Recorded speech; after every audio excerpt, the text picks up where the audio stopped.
I'll continue with the further concepts.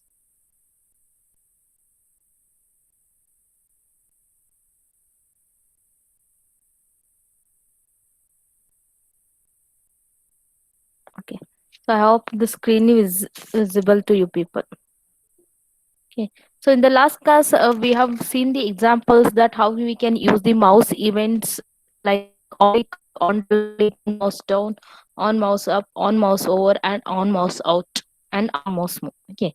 So moving to the other events that we can use is the keyboard events. Like as we did it for the mouse events, we can also write the JavaScript to tell what action needs to be taken when the user is going to interact using the keyboard. Right. So, if what needs to be done, if we the key down is pressed, that the user is pressing a key. Right. So, on key down event is used when the user is pressing any key. What action needs to be done? Correct. So, on key press is the event which tells that the user presses a key. Okay. So on key up is when the user is going to release the key. So all these three events are very important to trigger that is being done through the keyboard. Okay.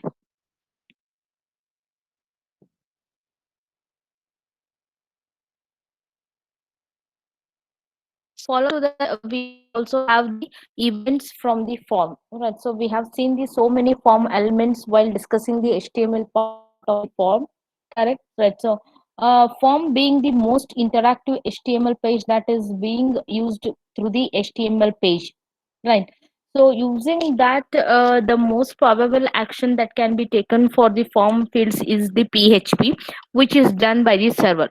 But even though few of the minor things can be handled through the browser itself through the JavaScript part. Okay, so for support for the such things, here are the few events that you can code through the JavaScript part. Right. So few of the events are the on blur. So on blur is a event that is going to be considered when a form element has lost the focus.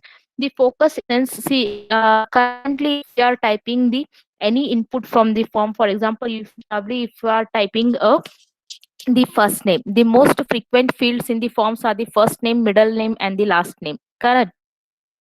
Whenever you are going to fill the first field of the form, that is the first name, and once you switch to the next field of the form, right, so that is said to be as coming out of the focus from the first name field.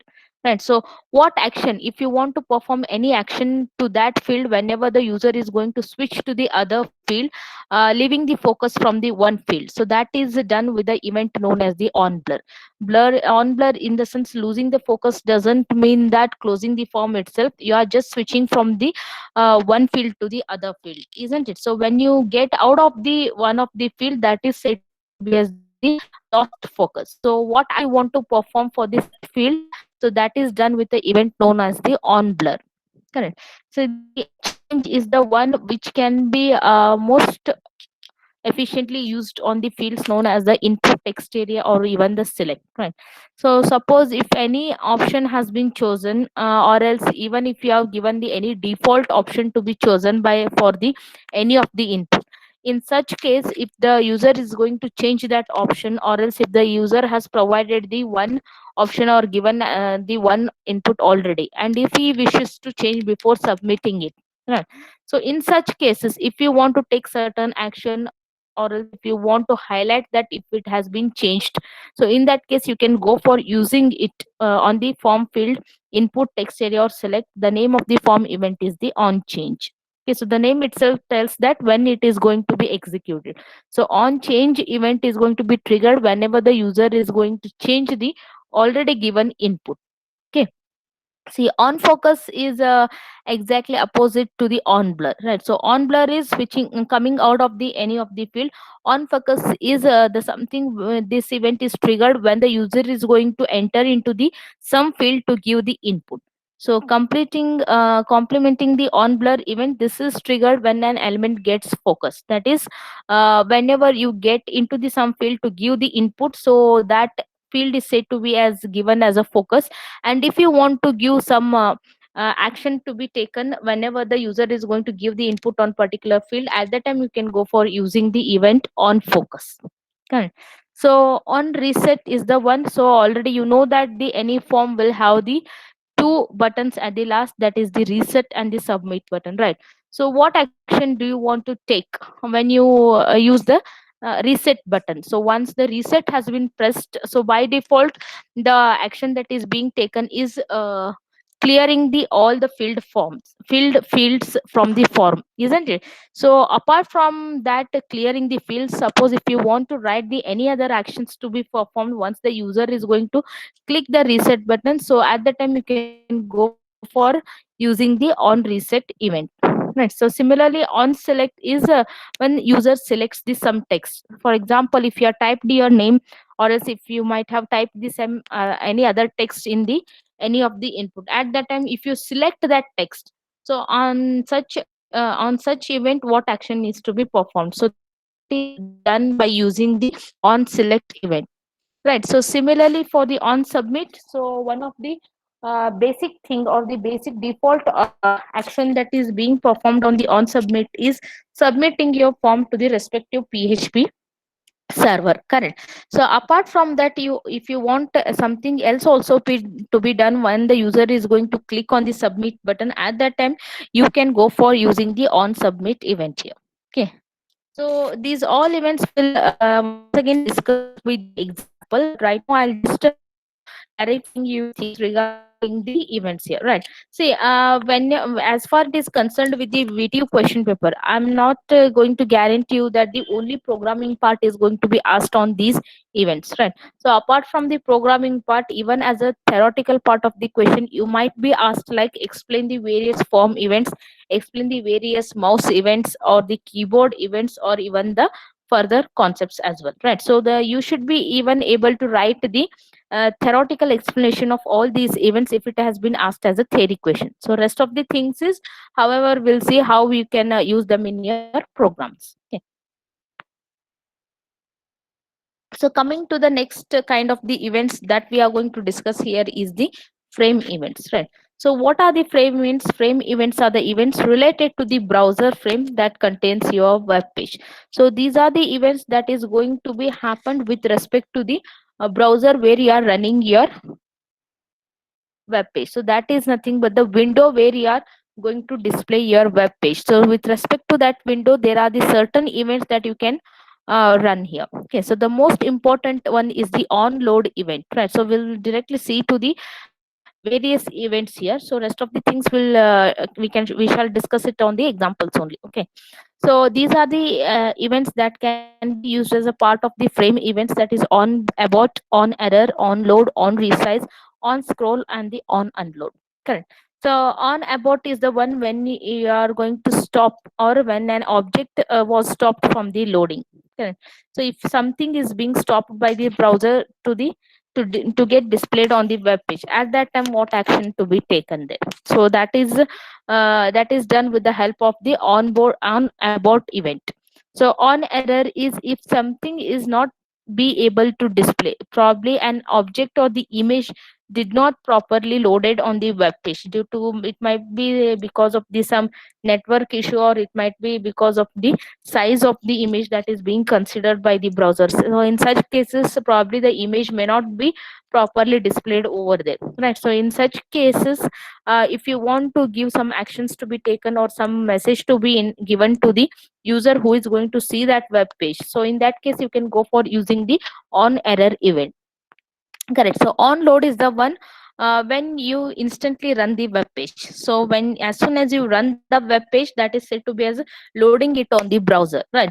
So in such instance, or at that time of the instance, if you want to take the certain action for that event, so you can do it by using the event on load.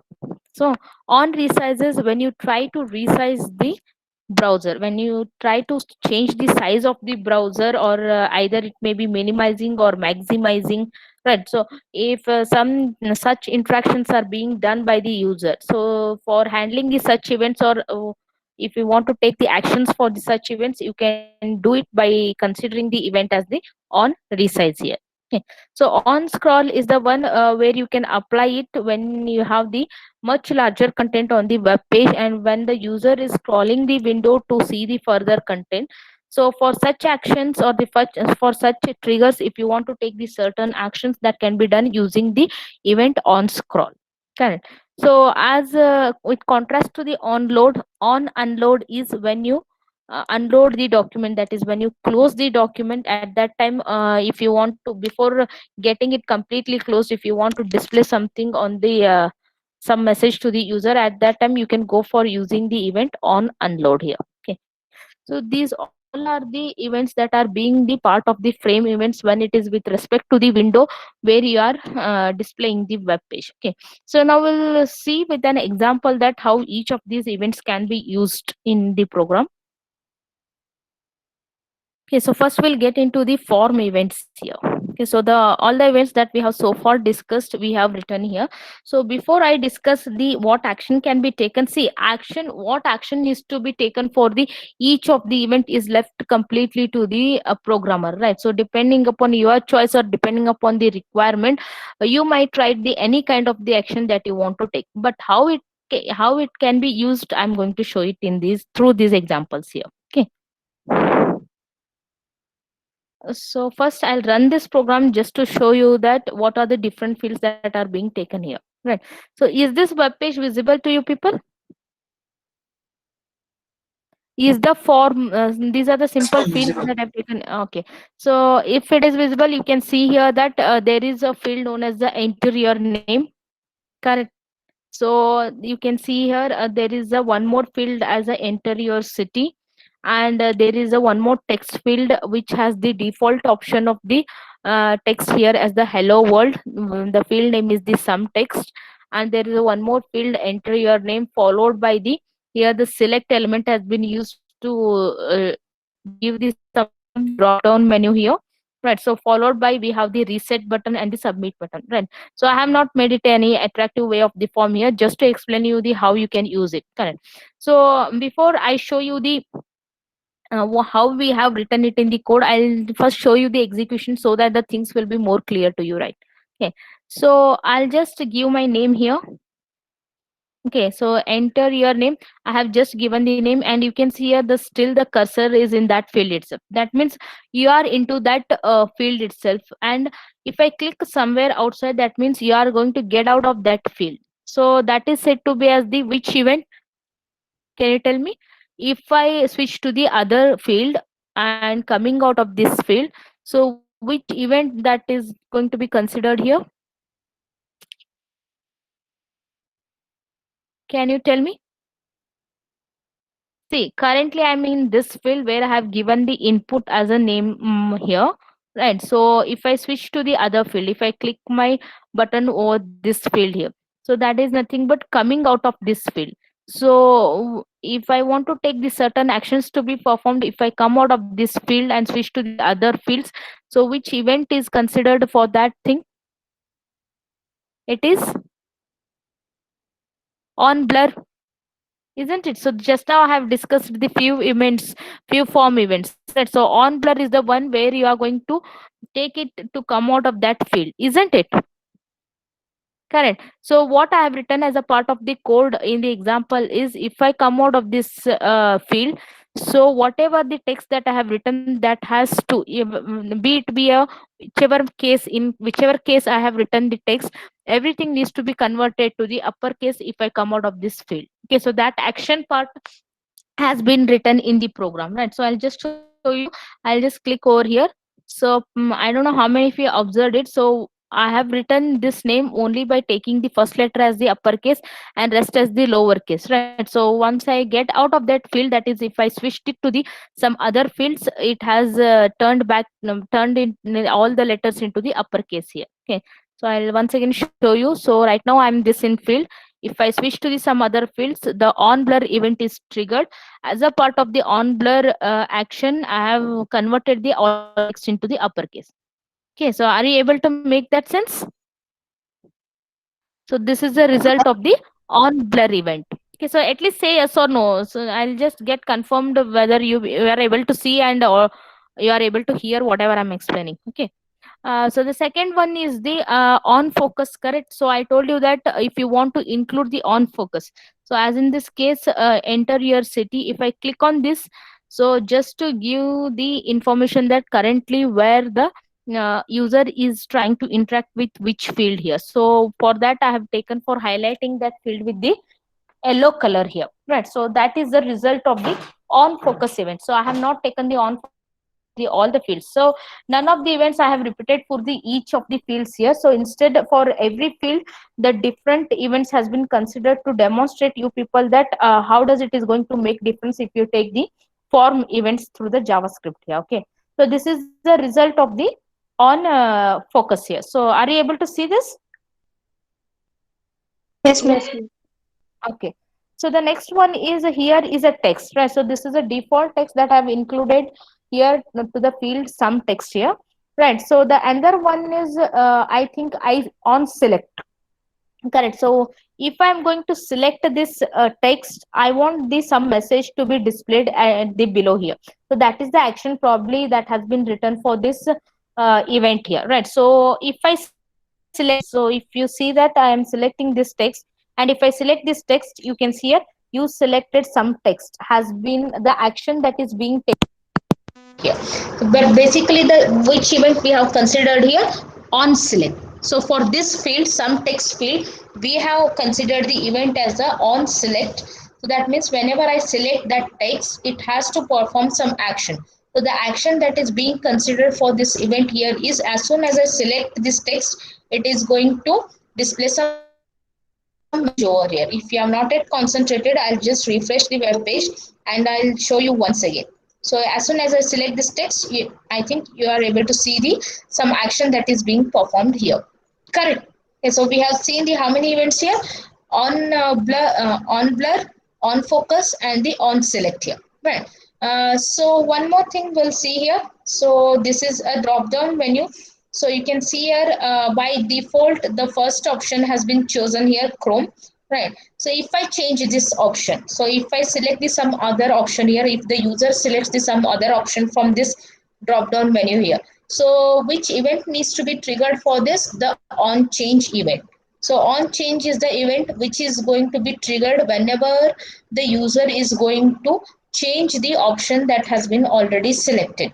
Correct. So the on change, I have written it for this field, only this field. So if suppose if I change it, so probably you are able to see this pop-up message that you prefer browsing internet with the Internet Explorer, the one which I have chosen. Right. So this is the action that is being taken, or this is the action that is being executed for the on change event here. So the on change event has been written only for this select element, and what action is being written for that event is a pop-up box needs to be displayed with some message over there.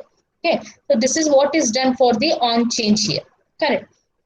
Okay, so follow to that we have the two buttons here, isn't it? So reset and the submit. So there are the two events that you can write it for these two buttons. So on reset and the on submit here. Okay. So if I click on the reset, along with resetting the all the values, it also has to perform some other action which is written by the programmer here. Okay. So if I click on the reset button, again you can see here this alert box was triggered by the on reset event handler, right? So on reset has been written on this button just to give just to show you that some action can be performed along with the resetting the values here. Okay. So similarly for the on submit, if I click on the submit along with taking it to the some other web page, or the wherever the action field is going to contain, it is going to transfer over there, right? So along with that, if you want to perform the some other action as well, you can also do it by the event on submit, by taking the on submit event to be written in the submit field over there. So as soon as I click it, so you can see here one more pop-up message has been displayed saying it as hello, you will now be redirected to the further processing. Okay. So these are the few events that you can write for the form. You can use these events for the forms whenever you wish to do it as a programmer with a specific programming part. Okay, so now we'll see what is done here as a part of the program here. So as I told you earlier also, when while discussing the mouse events, so you need to use all these events as a part of the HTML elements, right? So the action part, what you want to do want to do, that needs to be the part of the scripting. So do not get confused. The events needs to be used within the HTML elements, whereas the action, what you want to take, the action code, that needs to be written as a part of the JavaScript code. Okay, so we'll see here how we have written first here. So for the input, first input name, you can see here on blur, along with the rest of the attributes here, on blur event has been written. And to the value of this on blur event, we want the particular function to be executed, and the body of this function is a part of the JavaScript at the head section. Okay, so here what you need to take is only the name of the event, followed by the equal to symbol, and followed by the name of the function which needs to be executed for this event into the double quotation here, right? So similarly, you can see here for the next input, that is for the focus field, so where we want to apply the focus on the any field of for any of the field of the form. So you can see here on focus needs to be taken within the HTML element. So again, the value for this is the value for this on focus field is the name of the function which needs to be executed, and by passing the parameter if any required here. Okay, so similarly, you can see here on select has been used here for the input element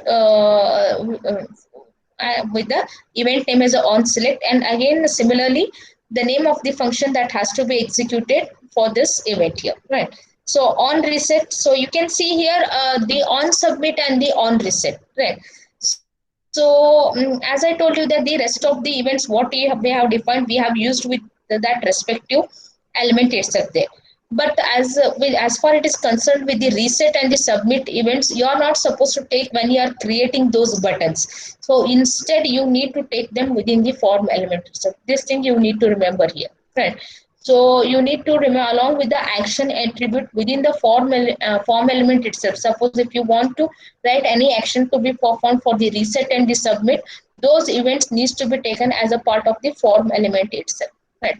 So on reset is equal to the function which needs to be executed, and on submit is equal to the function which needs to be executed here, right? So the name of the functions here are message and the confirm.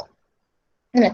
So I think the rest on change, right? So the one more event that we have applied for the select element is what action to be taken if we change the option that has been already selected, right? So in that case, the name of the event is on change, followed by the function which needs to be executed for that on change here. Okay. So we'll see for all these functions how we have written as an action there. So being a part of the action, as I told you, it is totally left to the creativity of the programmer that what he wants to do, right? So there is these things whatever I have written has been directly copied from the examples from the internet, right? So you can experiment with the these functions or these events according to your choice, that what you want to do for the all these events. Okay. So to convert it to the uppercase, right? So for this is for the on blur event, right? So whenever you get switched to the other field, what action I have shown in that demonstration is it get converted to the uppercase. All the values get converted to the uppercase. So for that, first you need to access the element to specify the action for that specific element over there, right? So that is done with the function known as the document.get element by id. So this id needs to be taken within that element there. So input field, you can see here id is equal to f name. So this has to be taken over here in order to get that element over there to with respect to the certain variable, right? So in order to get converted that value with respect to that field is the property that you have to apply on that variable is x dot value, and you want to just convert that value to the. So this is left to you what action you want to perform, right? So coming to the next function that we have written for the on focus, right? So tell you some field when you want to give certain background to that, so that is done here. Why directly we are able to take the variable without using the get element by IDs? I think here we have passed the this pointer to the that particular function.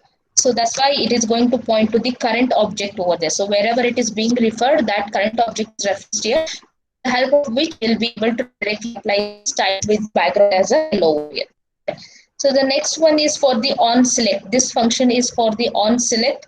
So as usual, we have written the document dot get element by ID, which has the name. So this ID probably will be there in that element itself, right? So I'm not going to show it once again, right? So without using the variable, in this case, you can see here we have used the one variable to get access to the particular element through the id, and here we have not at all used the any variable. Instead, how without using the variable, how we can do it, we can directly do it by using the document dot get element by id, and take the id as it is and with dot inner html. So this will get access to the element or the content of that html here, right? So you selected some text, so this you want to get inserted to the part of the code over there, and where you are going to insert it, you are going to insert it with the id demo, and we'll see which element has the id demo over here. So you can see here this paragraph or empty paragraph which we have defined here doesn't have the any content, for which we have defined the id attribute with a value demo. That means whatever the content that we have taken here as the document dot get element by id with that demo with dot inner html, in the sense as a part of that paragraph content you are going to insert this text. So when this particular function is going to be executed, when you select, that is when on select event is going to be triggered, correct? And so followed to that, so the next one is the on change. So this preferred browser function is going to be executed for the on change.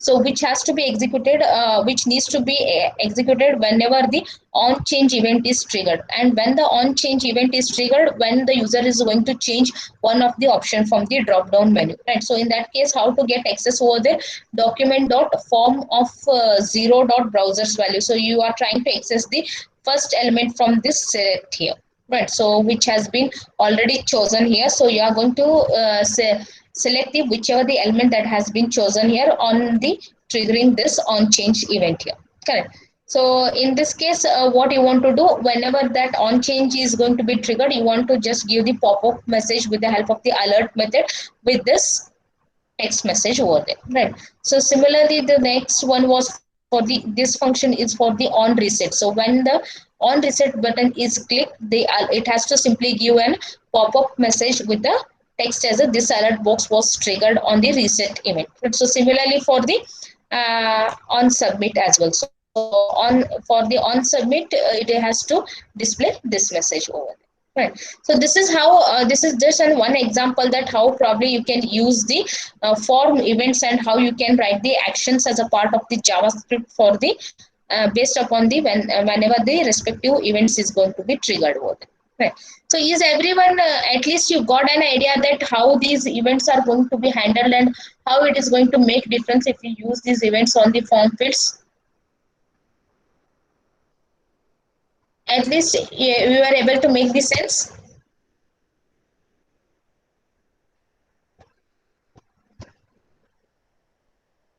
You people understood or not? Yes, ma'am. Okay.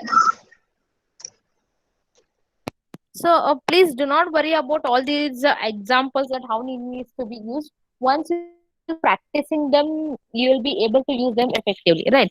So for simplicity, by now you just remember that the events needs to be used as a attribute in the HTML elements, whereas the action that you want to perform these events, the action part of the code has to be written in the script, the JavaScript over here. Okay, so try to experiment with these events by writing your own way of the logic that what action you want to take for each of these events here. Okay. So coming to the next part, that is the frame events. So we'll see once again what we have done here. Okay, so as soon as I run this program, you can see the one of the message here. Okay, so are you able to see the pop-up message that is the image could not be loaded, right? So this is with for the result of the on error event, right? So while discussing the frame event, I discussed one of the event as the on error event, which was used for the erroneous message for not getting loaded, not getting the image loaded on the web page. So that is run, so that is, it is showing as soon as I run the program. Why? Because already I have taken the very few things in this web page, where one of the content is the image. Purposely I have taken the address of this image which doesn't exist in my system. Okay, so for that the image is not able to be displayed here, and for that same image element I have taken the event as the on error, to tell that if the image is not being loaded, it has to give the pop-up messages the image could not be loaded. Okay, so if I press the OK, you will be able to see the one more pop-up message here as the this page says the page is loaded.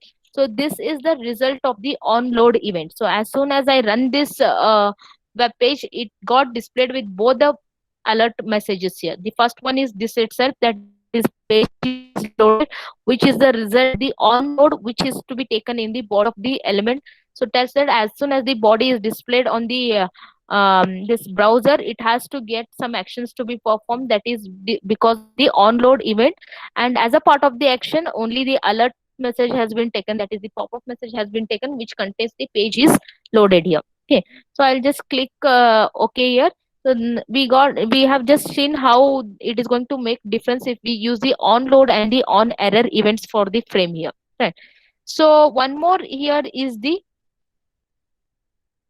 on resize that I have taken into this example is, so if I try to resize the size of the window, that is if I minimize or if I change the size of the window, it is going to show you the, right now you can observe here, it is not showing the any content over here. This space is empty over here, it is not showing the any content over here. So as soon as I change the browser size, it is just going to show you the width and the height size of the browser, which is a action part of the event on resize. Okay, so I'll just minimize it. So I think probably you are make different, you are able to make the difference here. So window size is, width is 996 and height is 680, right? So if I try to resize once again, so just observe the content of that window size width here. So you are able to see the changes over here. So similarly, if I are able to change it with the height also, probably you will be able to see the changes in the height content. Right. So this is a one of the example of the action to be taken on the on resize. Right. So with respect to this scroll content, I think if I scroll this content, whatever I have taken for this paragraph over here, so as a part of the action, it is going to show you that how many times if you have scrolled it, right? So you can see here, it is showing you the content is increasing over here, right? So this is the result of the on resize.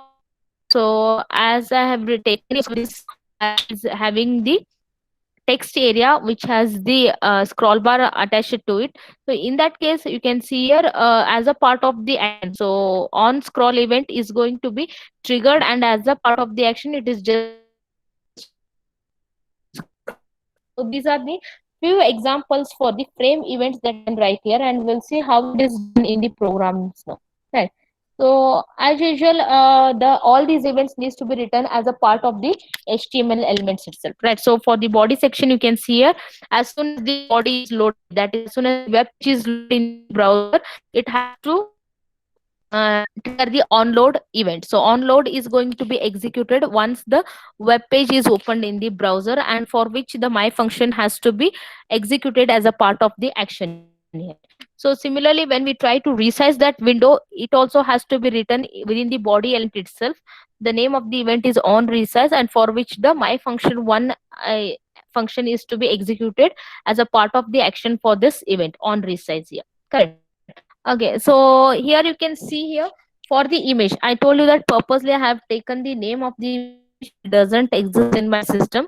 And if this if the browser is not able to load this image, in that case, if I want to take some actions to be performed, for that you can see here on error event, it has to be used here. So the on error event, and similarly image error is a function that is going to be executed as a action for this event. Okay, so followed to that, you can see here to this division element, it has the so for which can see here on scroll event has been written, for which the fun scroll function needs to be executed. So what it is showing as a part of that, it's showing how many times you have scrolled, which is a part of the which is going to be inserted into the web page, right? So how it is going to be inserted with the help of the this scrolled id span element with the id demo over there, right? So why I'm telling this is, once I discuss the javascript part of this, you come across with these ids over there. Okay, so now what we have done as the action for loading or the automatically the pop-up message was displayed as soon as the functions are executed by on the reset event. Pop-up messages are displayed with the help of the alert, right? So for resizing the window, I think you have observed that we are able to display the size of the window over there. And when we resize, it's going to get updated with the width and the height of the window over there. So how it is done, you can see here two variables has been taken, and for the width we are able to get the width of the window. So how it is done, so with the help of the window object with the property outer width, so window dot outer width and window dot outer height, these two, this is the property associated to the value of the width and the height of the window, correct? So whenever you are going to get resized it has to get changed over there, right? So it has to be displayed over there. So automatically it is going to get the, whenever you resize it, automatically at that time instant, that is dynamically, whatever may be the size of that window, that is retrieved into the variable w and the h, and that has to be displayed as a part of the content of the web page. So how it is done, you can see here with the help of another variable, window size width is w, height is h, and which needs to be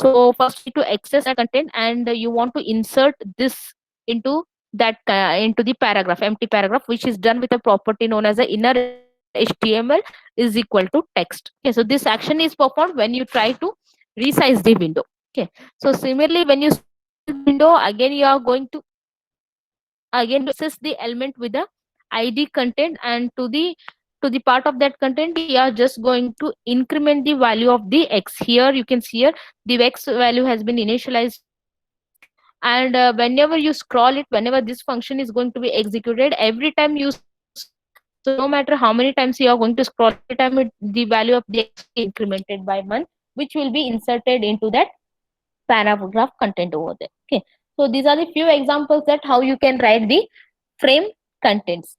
Okay, so is everyone clear? Is everyone clear with these two examples? Yes, ma'am. So further we'll see the few more things that we can do as a part of the Java form here, right? So as far it is concerned with the validation of the form, I'm not saying that the validation is done only at the part of the client side. Okay, so neither I'm saying that the validation is only done as a part of the server side programming, right? So both can be done. So again it is left to the programmer choice that where he want to include the validating part of the form fields here, right? But the validation is going to play a very important role in the any form that you are going to construct in the html pages, right? So as a program wise, or the as a execution point of view, always it is being suggested that validating the few of the fields is always good at the client side. Okay, so which has the very minor part of the actions to be taken. In such cases you can perform the, you can use the javascript part of the coding in order to perform the validating a form, right? So few of the examples has been given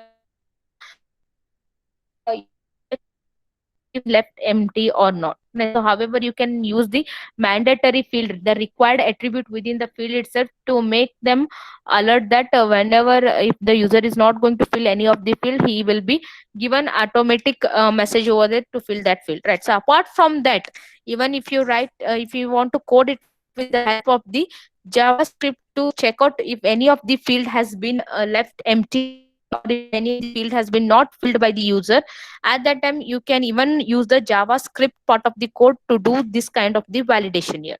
So how it is done, by using simple if and else part to check particular field value to access the particular field with the get element by id, and you want to execute once the user is going to submit the button. At that time you want to just check out whether that particular field is filled or not. So that is done by checking the null value as well as the empty string value, right? So what action needs to be performed once if it is filled. Okay, so we'll see, just now I'll just brush up these things. So once we see the second the example, you'll get to know more about it. Okay. Yeah, so you even can go for using, you even can write the JavaScript part of the code to check whether a particular value is numeric or not. Okay, so if some of the field requires only the numeric input from the user, in such case, if you want to put the validation that if the user is going to enter some other value into that, you want to check out whether that value is numeric or not. So in that case, you can go for again using the JavaScript part for doing that validation. Not only to this, to the every field what we have taken into the form, you can use the JavaScript part of the code for doing the validation. Okay, so I'm not saying that these are the only things that you can do in the JavaScript events. So in the JavaScripts, you can write the any part of the validation part of the form to do the validation at the client side itself, right? So as whether you need to use it or not, there is no hard strict rule over there. So again I tell you that depending upon the requirement on the web page what you are doing, so depending upon the clients what they demand you, if they wish that the validation needs to be done by the client side itself, you can go for using the JavaScript for doing the validation on the all the fields of the form, or else you can also use the PHP part for doing the validation of the forms over there. Okay, so let's see with an example, these two examples here. So for checking the empty field, so you can see here as a part of the body here, we have taken the form element, and you can see where you need to execute the functions or where you need to check the do the validation here. Okay, so you can see here on submit, we have used the on submit, again on submit event, that is once the user is going to click on the submit button, only at that time the validation of the certain fields for which you have written the JavaScript part, that is going to be executed, and you need to tell on submit which function needs to be executed from the JavaScript here, right? So you can see here return validate form. So this function needs to be executed once the user is going to click on the on submit button here. Okay, so we'll see here what we have written as a part of the script here to check whether the any field of the form here or the whichever the field you want to check whether it is empty or not. Okay, so first we need to get the access to the form elements there, and for that you can see a document dot forms is the object that you want to access, and by which name, my form and the f name. You can see here the name of the form is my form, and within that which field you want to access, you want to access this field f name. So that's why it has been taken as a my form as a first part to tell which form, and within that form which field you want to access f name, and with respect to that field you want to access the value to check whether the user has given input or it is empty, correct? So for that you need to access the value which is done with a dot value here, and you have stored everything or the value of that field into the variable x. So next you can see here using the if condition, we are checking if x is equal to null, so empty string to check if it is if it doesn't contain anything, or else directly it is a null value. So if either of these cases are true, then it is going to give the alert messages name must be filled out, and it is going to give the result as a return false over here. Why? Because we have taken the return keyword here to get the get back the result over here. Okay, so we'll just run this example in the browser here. So you can see here only one field is being taken here, so I am not going to give the any input to this field. Directly I'll click on the submit button. Okay, so as I have not at all written anything, it is going to give you the alert message name must be filled out. Okay, so that is because of the JavaScript that we have taken here. So first it will check for the field value, if anything has been entered. If nothing has been entered, if either of these two cases are true, it is going to give you the pop-up message here. Okay, so suppose if I give the any value,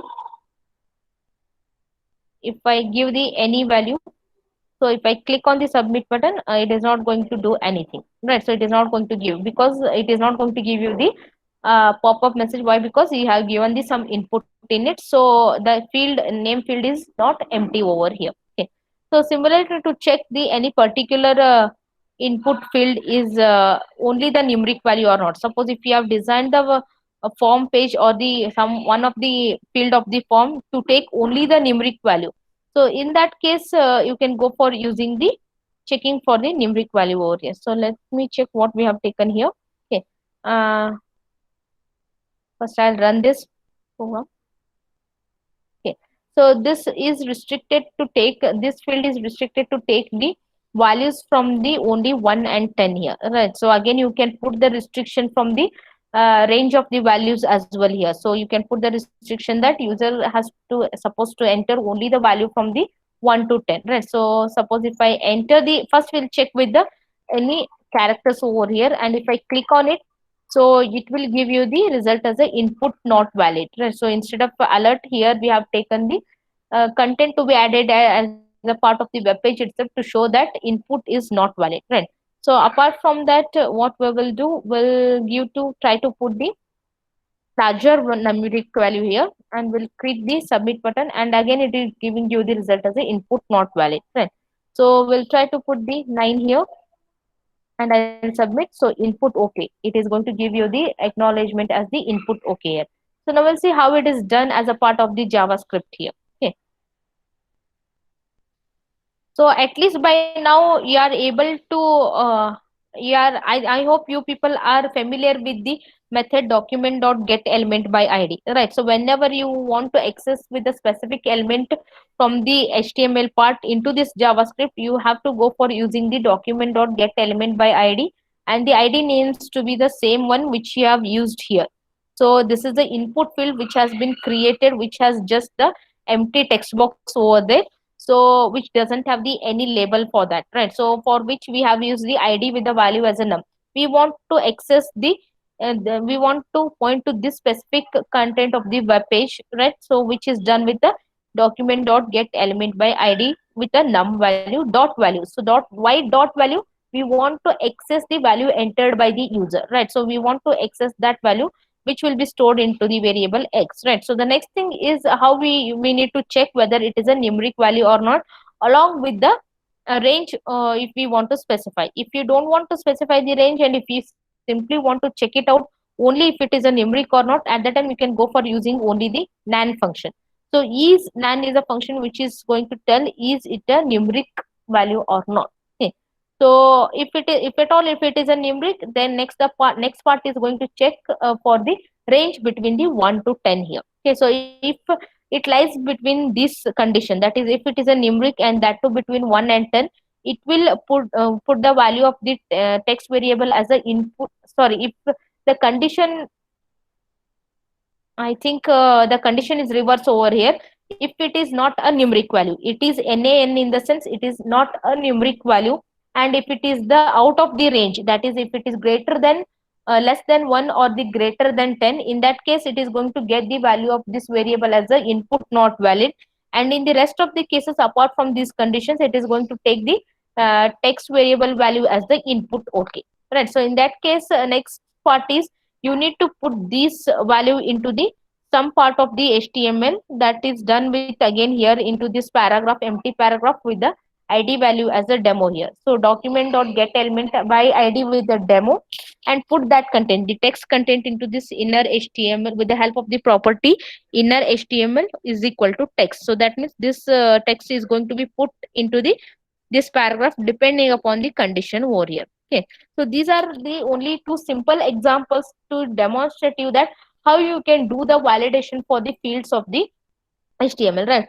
See, probably when you work on the projects, not for the, if not for this semester, when you start working on your projects in the next semester, that is the final year projects, right? So be the any front end that you're going to take, make sure that you do the proper validation of the all the fields.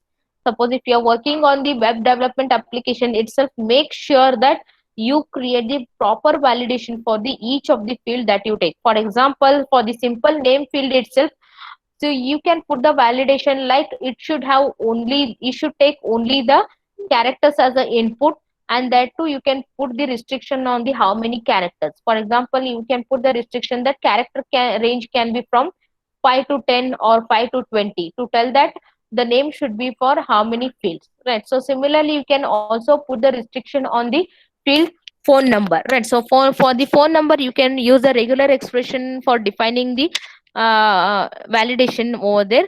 So the number of the digits needs to be 10, and that too the first digit always needs to be within the range from the 6 to 9 to say it as a valid mobile number over there.